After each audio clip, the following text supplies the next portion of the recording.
Hello everybody, it's Bernadette, Simply Be Art in Cape Town. Thank you for joining me again on this video. I'm going to be doing a bloom again on a base of pink paint.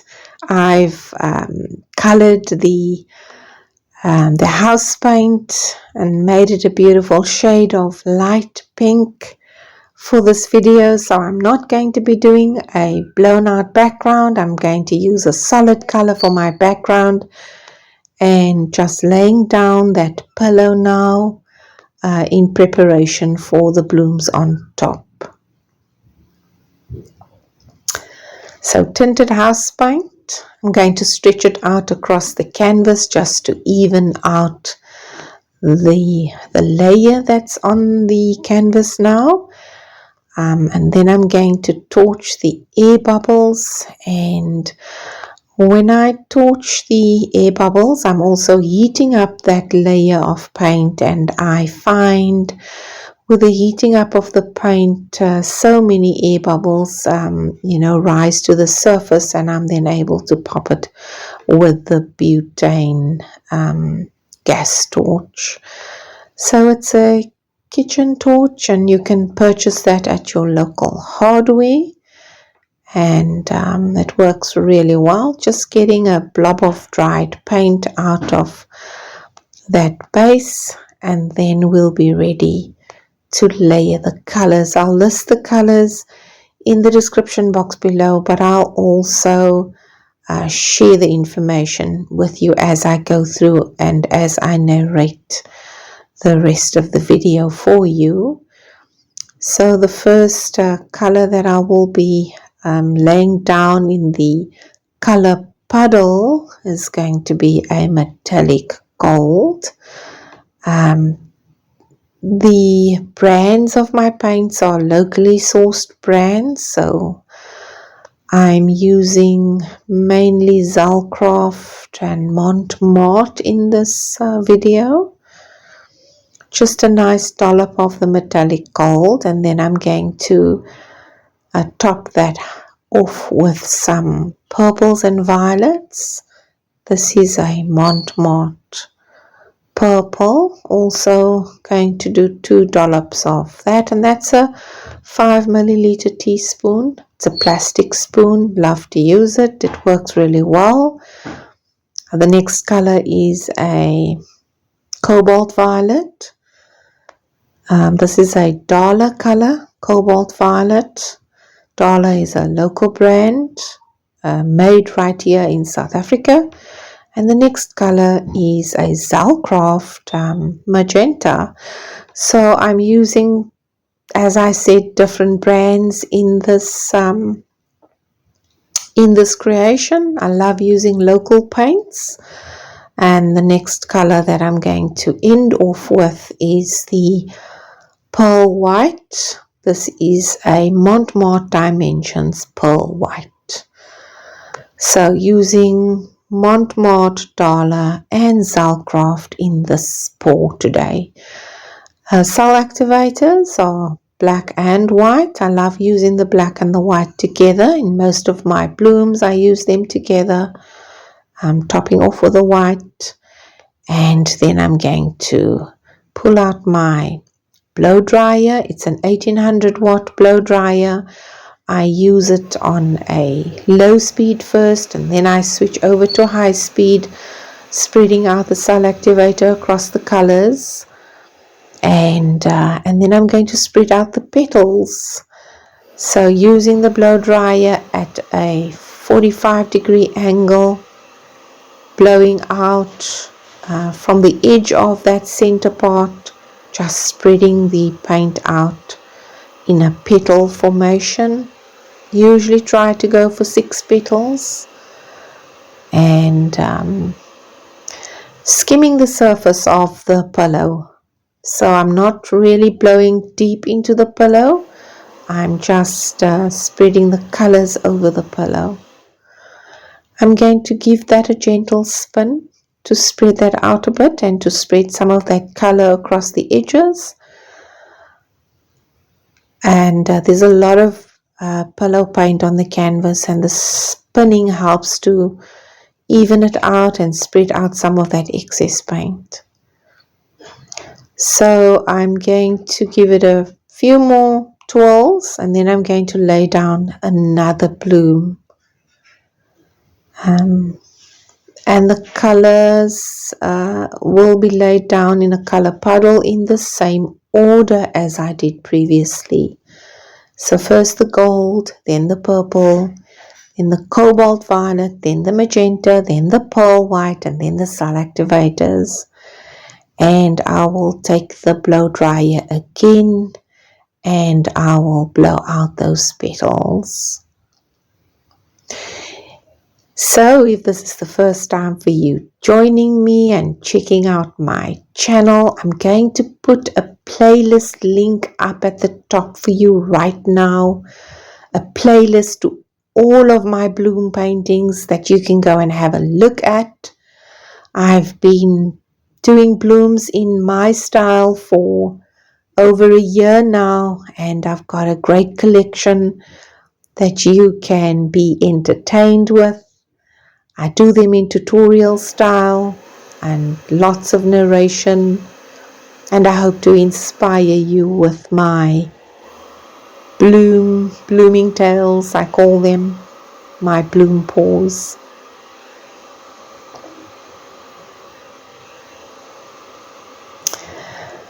So if it's the first time for you joining, please consider subscribing to my channel. Hit the notification bell as well so that you don't miss it when I post a new video. I appreciate all the viewership I can get and all the support. So please also like and share. Share this video with as many of your friends and colleagues and neighbors as you can. I would really, really appreciate that support. So I'm happy with the design of my bloom so far. I'm using a skewer stick, the back of a skewer stick, and I'm just defining some of those petals, giving it a clear definition of 6 petals.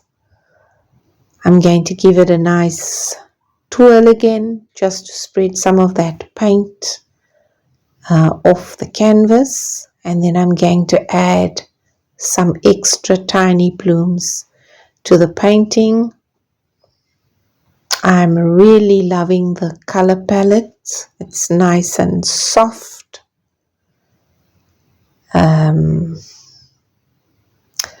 I was thinking about as I'm continuing with this painting, and the softness of that background, that pink just reminded me of a pink ballet slipper, and Cinderella pops into my head. So I'm going to name this painting Cinderella and the 3 stepsisters. So this is the first tiny bloom, the first stepsister. I hope that you're going to agree with me on the name for this painting. So these blooms, these tiny ones, I don't blow out with a blow dryer. I choose to puff with my breath. There you'll see me busy with the puffing and huffing and puffing and spreading that paint out with my breath. I also love to do that. Pulling and defining those petals as I did for the larger one. Do the same thing here.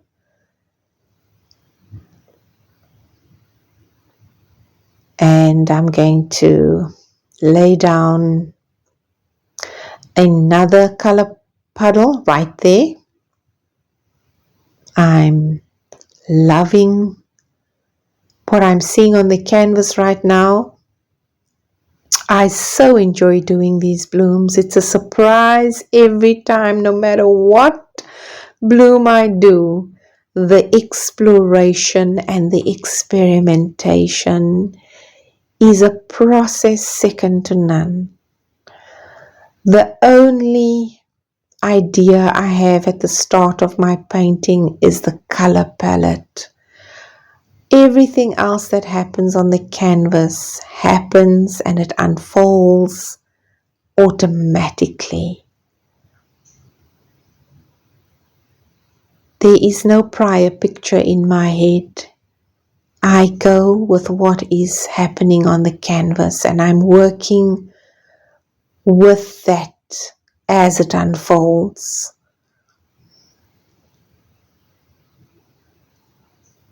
So even though this is a pretty picture all of its own already, spreading it out, and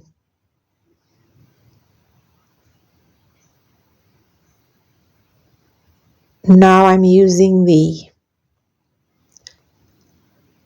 tip of my skewer, the sharpened edge of the skewer. I'm lifting up some magenta paint and I am edging those petals.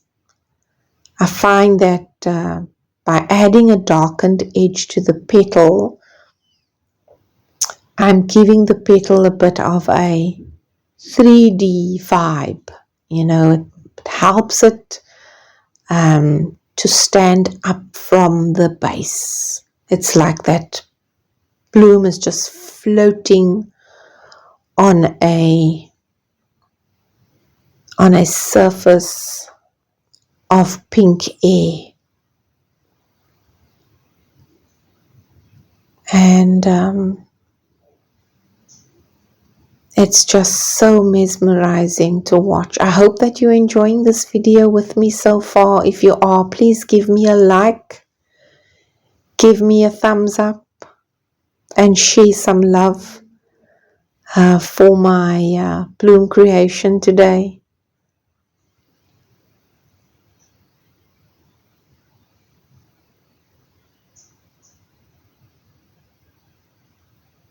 I'm going to let you enjoy this process. I will also be adding another tiny bloom in the bottom right hand corner of the canvas. You will see me do that. I'm going to speed up some parts of the video now just to get us through the process a little bit quicker. And so this is the extra little steps that you need to do as well. The process in its entirety takes about 45 minutes to 1 hour just to complete the painting.